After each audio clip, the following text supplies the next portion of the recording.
Assalamualaikum warahmatullahi wabarakatuh. Perkenalkan, nama saya Rizky Ferdiansyah Habibie Nasution dengan NIM 21136081. Pada kali ini saya akan membahas mengenai mafia tanah dalam Badan Pertanahan Nasional. Baiklah, kita langsung saja masuk ke materinya. Pertama yaitu pengertian mafia tanah. Mafia tanah adalah sebuah istilah atau julukan bagi seseorang ataupun sekelompok orang yang melakukan kejahatan terhadap pelaksanaan kepemilikan tanah.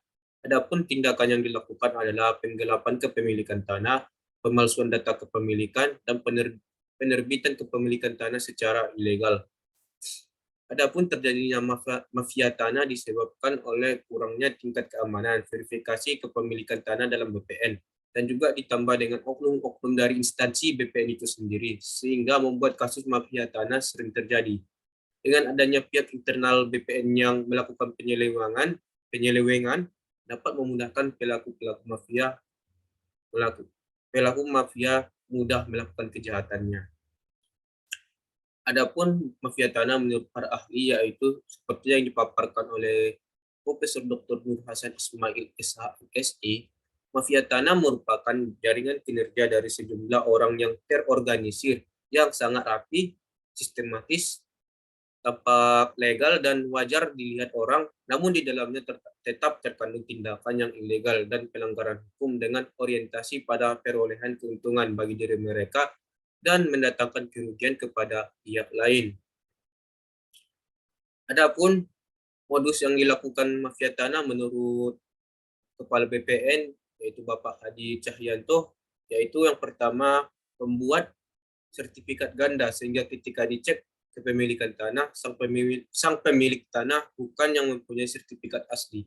Yang kedua yaitu mengubah data baik data fisik maupun data linguistik dengan menghapus kemudian dengan menghapusnya dan kemudian mengubah nama dan mengubah luas tanah. Yang ketiga yaitu oknum masuk ke Pusdatin ATR BPN dengan akses ilegal, kemudian mengubah sendiri data-data sertifikat tanah elektronik. Adapun solusi mafia tanah yaitu menurut Sofian Jalil, yang pertama yaitu jangan mudah meminjamkan sertifikat tanah dan data pribadi. Yang kedua yaitu hati-hati dalam memilih kuasa hukum atau stasi yang berhak yaitu notaris. Adapun solusi dari pemerintah adalah melakukan program pendaftaran tanah sistematis lengkap atau PTSL. PTSL merupakan kegiatan pendaftaran tanah untuk pertama kali yang dilakukan secara serentak bagi semua objek pendaftaran tanah di seluruh Indonesia dalam satu wilayah, desa atau kelurahan atau setingkatnya juga, yang meliputi pengumpulan data fisik dan data yuridis mengenai satu atau beberapa objek pendaftaran tanah untuk keperluan pendaftarannya. Baik, menurut saya mengenai mafia tanah ini adalah mafia tanah itu terjadi karena adanya oknum-oknum dari pihak BPN itu sendiri. Banyak terjadi penyelewengan dalam menjalankan tugas dan juga oknum BPN kan oknum BPN itu pasti tahu bagaimana sistem keamanan dan dalam instansinya yang bekerja. Sehingga oknum tersebut membuat sebuah kelompok yang menyelewengkan akte tanah atau sertifikat tanah tersebut. Jika kita lihat di kasus mafia tanah baru-baru ini di Bogor, ada oknum BPN yang terlibat di dalamnya, yang menandakan bahwa dalam instansi BPN belum ada sikap tegas mendisiplinkan anggotanya sehingga berani berbuat seperti itu.